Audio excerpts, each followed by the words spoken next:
సీత సీత మృదువుగా ఉండే గొంతేమిటి కంగుమంది? పంపదీసి బురకా బండారం బయటపడలేదు కదా? వస్తున్నా స్వామి.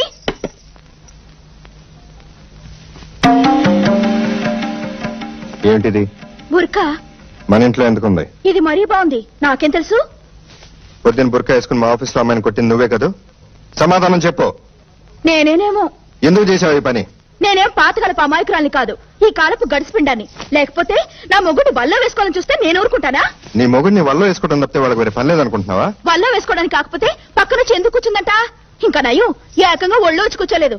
నేనింకా మంచిదాన్ని కాబట్టి, సహృదరాయలు కాబట్టి చంపదెబ్బతో సరిపెట్టాను. లేకపోతేనా? నర్మే, అమ్మాయిని కొట్టింది నువ్వేం తెలిసి నా పరువు పోయిండే తెలుసా? పరువు పోతే అరువు తెచ్చుకోవచ్చు, మొగుడే చేయి జారిపోతే ఏడుస్తూ కూర్చోవాలి. అసలు నీకు ఈ అనుమానం చెప్పేంటి? ఇదిగో నాకేం జబ్బులు లేవు, పుష్టిగా ఉన్నాను. కావాలంటే డాక్టర్ దగ్గర